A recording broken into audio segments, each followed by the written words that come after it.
friends. So I just wanted to share with you what I learned in church today, and we are in the book of Acts, chapter 23. Last week we left off where Paul had just escaped being killed again. He's a Roman citizen, so his death has been thwarted, so he's back in jail. And we're going to start off with verse 23:11 in Acts. But the following night the Lord stood by him and said, "Be of good cheer, Paul, for as you have testified for me in Jerusalem, so you must also go bear witness at Rome." So there's a lot going on. Numerous times in Acts, there have been people in jail, and usually like an angel comes and maybe lets them go, or something miraculous happens. This is pretty miraculous, right? That Jesus appears to him, but instead of like he's appearing and Jesus is like, "I'm gonna let you go, and here's a bunch of camels and horses, and just be rich for the rest of your life. You've done well enough, Paul, but good enough. Good job." That's not what he's saying. He's like, "Be encouraged, Paul." So that's interesting because pretty sure Paul's going through more than most of us are going through. And he needs encouragement, and he's not done either.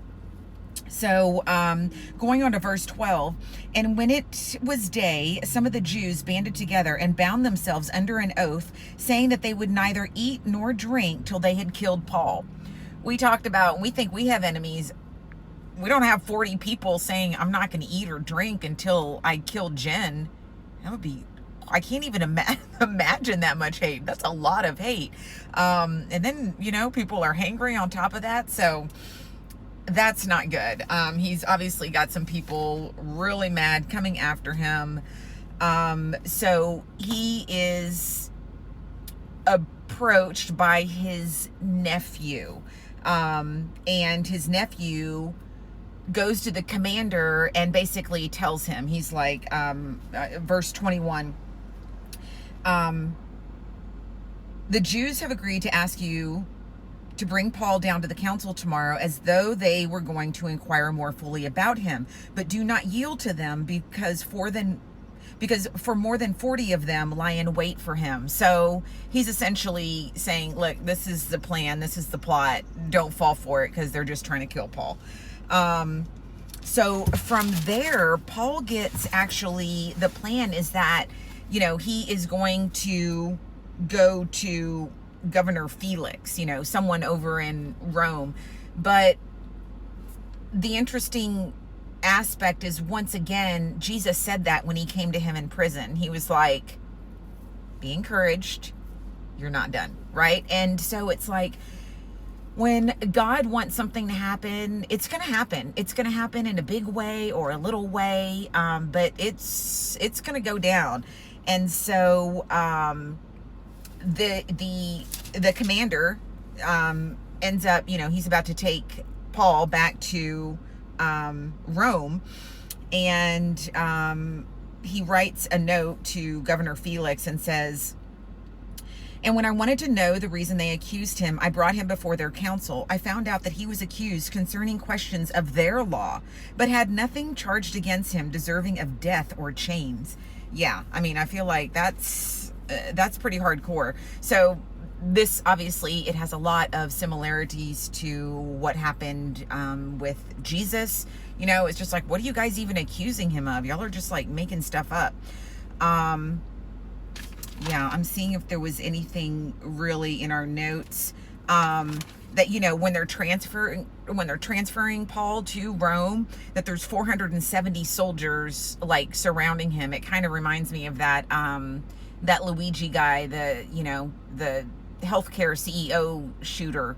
I saw a photo of him in a bright orange jumpsuit and had like a billion people police officers and whatnot. Anyway, the point is, it's like, you guys are not going to get to Paul. Okay. We're going to make sure of that. We're going to make sure that he gets to Rome.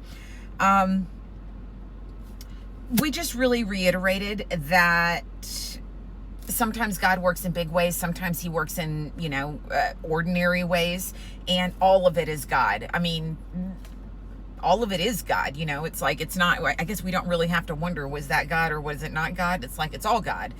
And he's working even in things that we don't think are necessarily miracles. You know, it's like, you know, oh, I graduated college. It's like, okay, it maybe doesn't seem like, oh, what a miraculous thing, but it's like, you know, God protected you daily to get to that place. So, and then full circle, the miracle of this section of, you know, Paul getting sent over back to Rome is just that we can keep joy. We can keep our joy in the face of trials. I think that's really difficult to do, but I know that I'm working on it. I love talking with other Christians that are working on it. You know, there's a lot of secular ways of just looking at it. One of the ways is just everything that happens to you, you're like, good, count it all joy. Let me think of things that are lovely. So that's the message for today.